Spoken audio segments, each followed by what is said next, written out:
Hi, everyone. This is Angie Adam, and Luke from Pop Culture Classroom, and you're watching Groovey.TV.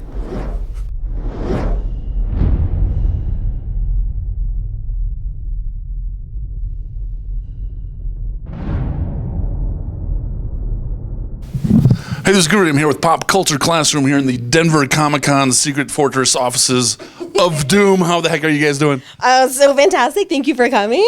I'm so stoked to be here. How are you, man? we're doing great. I'm doing great. How about you? I'm doing equally great. Thanks for asking. Yeah. It's just equally just wah. Good afternoon. We're psyched. Yeah. Awesome. So you guys got so much going on. It's awesome. Tell me about some of it. What's happening? Well, one of our newest big announcements, I feel, is we just got done doing an audio comic. And for our curriculum, we have a wonderful comic book called Princeless.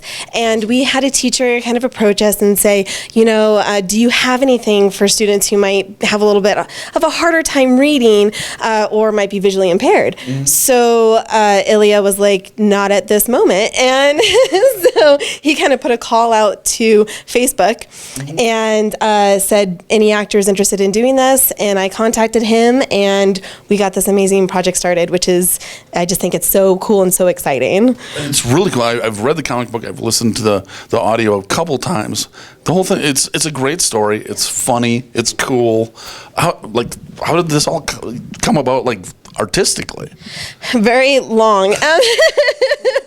So I got involved with Ilya a year ago in November 2014. And so now a little over a year. And I was like, you know what, I'm totally interested in doing this. And he had contacted another gentleman named Ed Martin, who's out in Seattle, actually. Okay. And he has some more familiarity with just voiceover stuff in general. And so I was working with him, and it literally took a year of just a lot of back and forth and a lot of oh my gosh, okay, so how can we make this description, something that is going to be a really fantastic description, but still keep the whole comic under 30 minutes. Right. Because that was the other thing, is our main goal was to keep it, being able to have kids still participate together and still being able to listen to it together and read it together, but have enough description to where if you aren't able to see what's on the page, to know exactly what's going on. So it was a lot of work, but it was so much fun, and it was a completely different experience. I think you guys nailed it, because like I said, I listened to it twice, and it was like, it's really vibrant. It's really, awesome job, yeah. Thank you so much. There was a lot of back and forth of, well, how do you think we should describe this? And, stuff like that. And then there was also well, I think this description needs to be said. And it's like, oh my gosh, I didn't even think about that. It's like, that's so true. You need to describe that. So it was really cool. It was a very, very cool thing. So he's in Seattle. Ed can't make it. But thank you, Ed, for your help. Thank you. Appreciate it. So did you guys do voiceovers before this? So I am a trained actress. I was very fortunate to be able to go out to New York and go to a wonderful school out there. So I've done theater and film and stuff like that. But this was my first voiceover project. Nice. So so it was really cool and very exciting. So and I'm a opera singer. So I do a little bit more along the lines of the singing and getting recorded for that, even though I was an actor when I was in high school. So I did a lot of acting in high school musicals and high school plays. The only thing that I've really come close to in terms of voice acting, which, let's face it, after this I kind of really want to go for a little bit more, was that YouTube channel I think that I mentioned before we turned on the camera. Me and my friend would do these little skit comedies that we'd think of. Some of them were nice. Others of them, when it was early, it's just like, I put that on the internet. I've done that way more than I care to admit. Yeah, but it's definitely a fun thing to do with the voice acting, especially because Angie approached me and asked me to do this job because she knew I was also an actor, but she also knew this one musical that I did in high school, The Producers. I had about 5 different parts. I can't really name them off the top of my head right now, but I had apparently these distinctive characters between each one of them. And so she comes up to me and says, "Hey, do you want to do 5 characters again?" It was kind Deal. of more like, you don't really have a choice.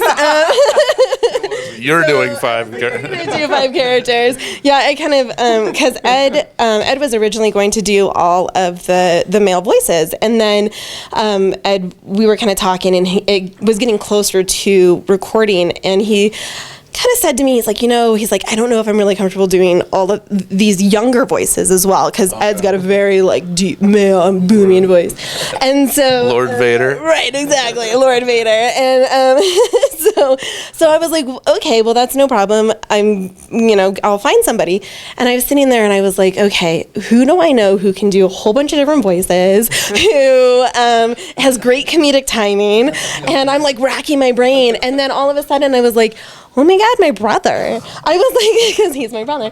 And I was like, I'm going to make Luke do it. That guy? That guy over there. And I'm like, I'm just going to make Luke do it. And that's great. And I won't pay him. So Of course not. exactly, And so, I can pay it in experience. And how was that experience? Was definitely fun. I mean, definitely practicing on my own on the outside.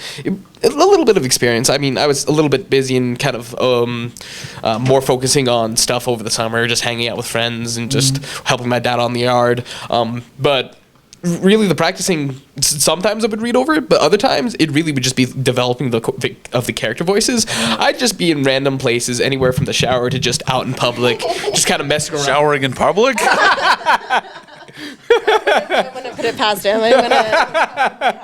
But yeah, I'd be in all these places, just kind of messing around with voices, saying, maybe if I add a little nasal quality to this one, maybe go a little bit wider and back in my throat, try and switch up the character voices, maybe add a different accent. It probably. That's awesome. And I tried to come up with like 5 different distinct characters.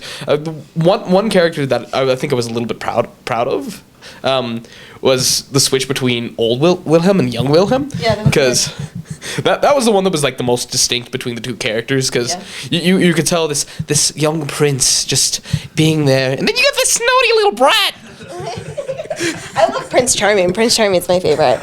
He is so funny. Oh, yeah. Like that, just we'd be rehearsing, because then when he was down from college, I would go to my parents' house and I'd be like, okay, we're gonna rehearse, and we would just be rehearsing. I would just be laughing so hard, and then when we were in the studio recording, there'd be so many times where I was just like, I cannot just laugh right now, because he's just so funny. He makes me laugh all the time. So, but yeah, it was really cool too, because we got to actually record in a professional studio, which was really cool.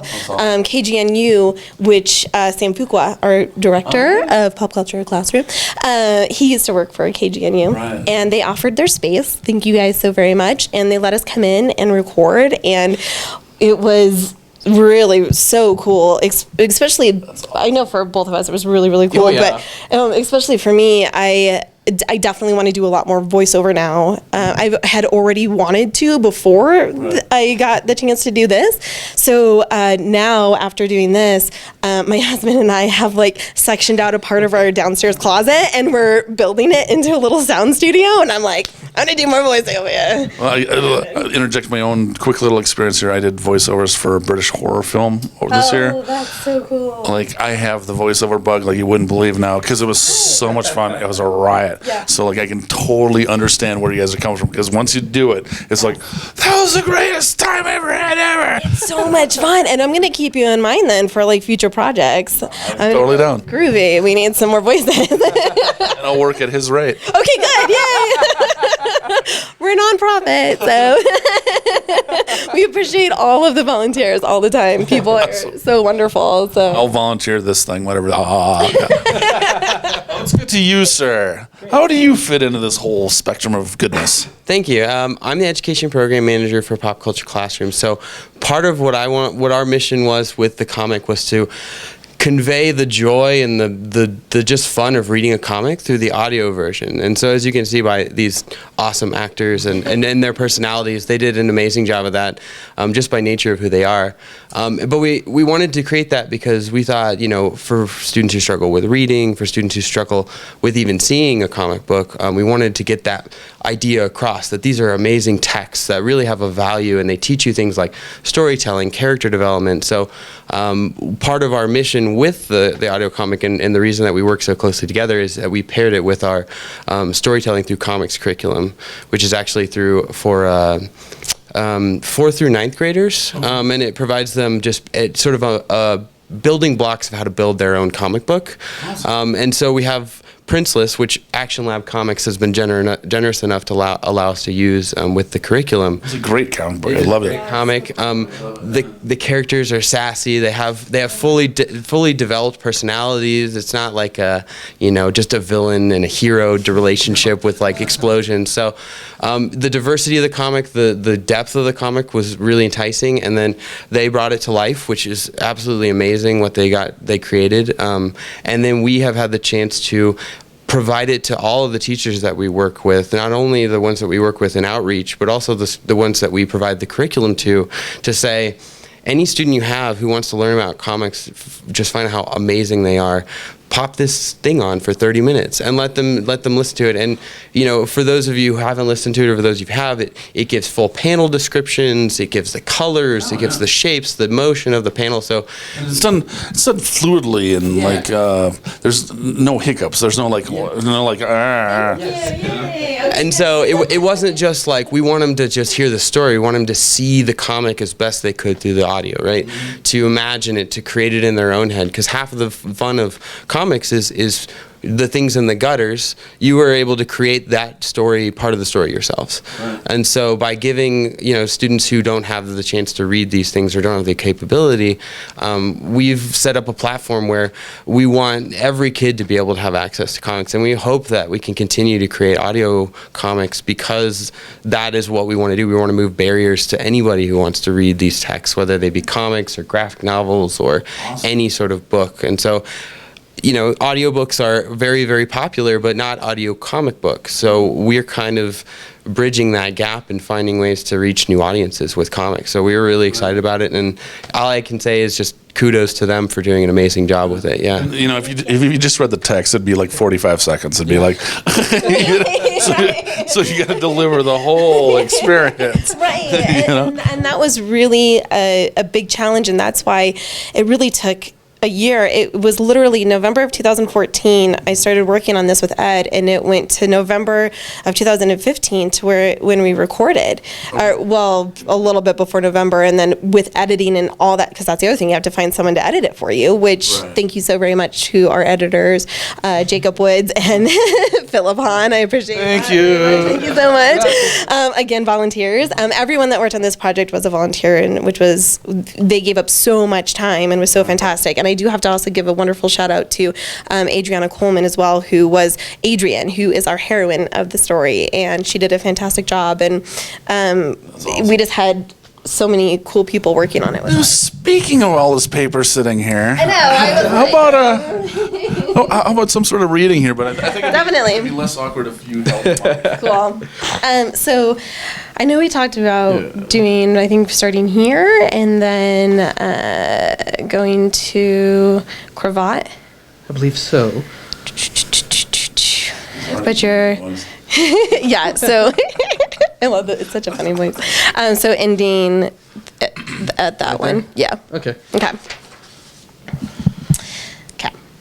Do you want us to also say, like, which characters we voiced in the comic as well? Yeah. Okay. So just to kind of give a little bit of a background. So I have to kind of look at all my different ones. So I voiced the narrator, Queen, Sparky, who's a dragon, and that was really cool and a lot of fun to voice a dragon. I did Wilcomb's mother and 2 boys as well. So, and then let's see if I can't remember all of them. Thank you. You're welcome.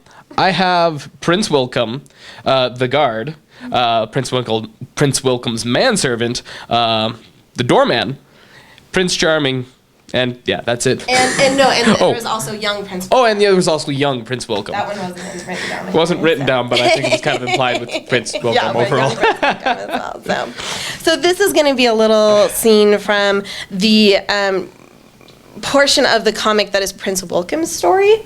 So that's the other thing that's really cool about this comic is you get to see Princess Adrian and on the struggles that she is going through being locked in a tower, and then you get to see the prince's side of it where he didn't choose to be this prince. He just wanted to be a fun, having fun boy, and he gets thrown into having to go to charm school and all those things like that. So this is kind of, yeah, exactly. And then he hates it, but then he gets to, kind of fall into his duties and kind of become that prince who he's supposed to be.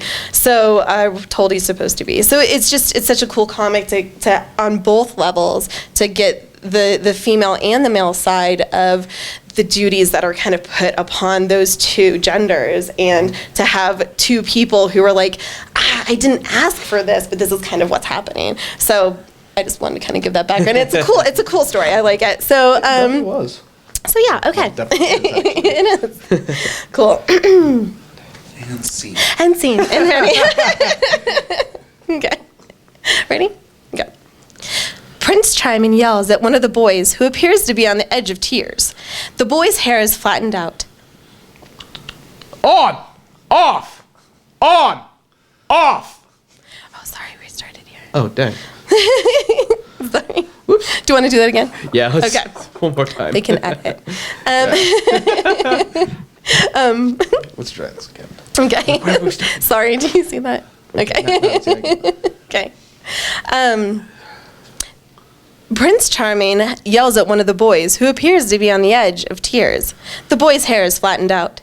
Look at you! How do you expect to live happily ever after with helmet hair? You're going to die cold and alone in some foreign battlefield. A boy rides a horse. He's looking down and frowning. Then there were riding lessons. Look at you! Why are you concentrating so hard? It was my first time. It was a rhetorical question, boy. Stop looking where you're going. You're going to catch eyes with a peasant. One look from them, and once one of them knows you've seen them, they'll never shut up. Two boys are sword fighting. Prince Charming comes strutting in from off panel. The worst class of all was sword fighting. Stop it! Stop it! But that was a perfect thrust. Perfect? Perfect! Charming throws the boy's arm up over his head. Get this back arm up! How will anyone ever know you're sword fighting without your arm up? And smirk more! No one's ever lost a fight by smirking too much. And Charming grabs the boy by the collar. where the devil is your cravat? Dear Lord, boy, this is a live exercise, and you came in here without a cravat? Do you know what kind of danger you're putting yourself in? That's my favorite part. The part about every time the cravat makes me laugh. I keep a straight face whenever we're laughing around me. Made it through. That was awesome. Awesome. Thank you so much. Thank you. Thank you. Thank you. Thank you so very much, Groovey. I appreciate it. Yes, thank you. Thank you for having us. Hey, this is Groovey. I'm here with Pop Culture Classroom here in the Denver Comic Con Secret Fortress offices of Doom. Yes. Bye. Thank you.